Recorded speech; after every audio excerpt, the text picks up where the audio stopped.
This segment of Buffalo Main Event brought to you by O Restaurant and Lounge, 3047 Sheridan Drive in Amherst. It's not just a place to eat, it's something to do. Welcome back to Buffalo Main Event. Bob Garn along with Brad Ryder. Time for the O Restaurant and Lounge email segment. This is where Brad and I answer your questions off of our website, buffalomainevent.com. First email comes from Fran, and it is over one thing that is hurting the Sabres this year is the lack of interference calls. The Sabres forwards dump the puck in the corner, and the opposing defensemen jump out and obstruct their pass to retrieve the puck. This is much less entertaining style of hockey than we were able to watch the last couple of years. Why do you think the league is allowing a lack of enforcement of these rules, Brad? You know what's really weird about this whole thing is that the league actually put something out last year saying, we're going to let some more things go. You fix it, you take time off, you lose a whole year, you fix the league, you make it more entertaining, you make the product better, and then you decide to revert. I can't answer why it's happening. All I can do is confirm that it is happening. Right. In fact, the only penalty that is being consistently called these days is slashing. Memo to Thomas Vanek and Max Afinogenov. Stop slashing people. They're going to call it every single time.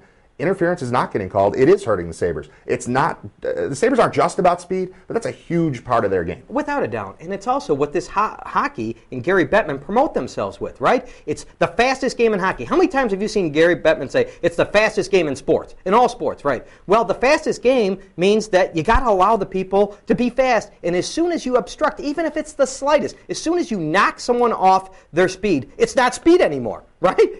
And that hurts the game. So it's not the fastest game in sports anymore. So this is one of the rules that has to be called by the officials, and it goes back and forth. And it was called more last year, and it's very frustrating. I'm just as frustrated as the emailer is.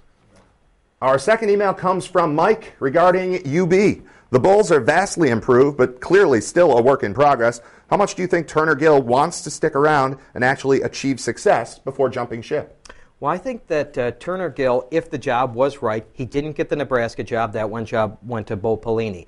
If the job is right, I think he will go. But let's face it, this isn't a bad gig starting next year.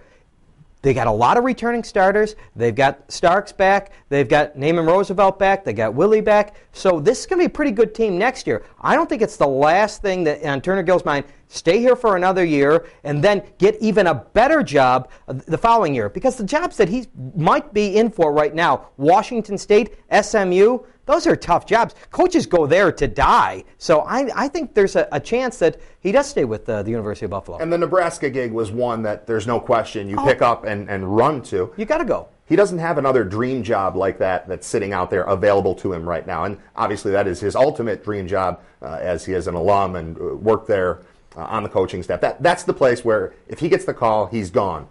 At this point, though, there's no reason to believe that he wants to jump ship. I don't think he necessarily wanted to go anywhere. It was just, hey, best possible scenario is happening for me right now. I'm going to have to look into it. I'm going to have to try for it. I like the direction of the program right now, and I think they're making a bit of a name for themselves. Don't think for a second that Turner Gill's name being involved in the conversation for Nebraska doesn't help the UB Bulls program. That's just a nice bonus as well. So throw that in, add that to what they've already got going on, and I think it's a good place for him to be.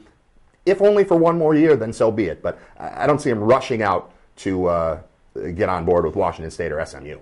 Thank you for your emails. Remember to email us off our website, buffalomainevent.com. And if we use your email, you'll get a $25 gift certificate courtesy of O Restaurant and Lounge. Coming up next, we'll talk to Rodney McKissick from the Buffalo News.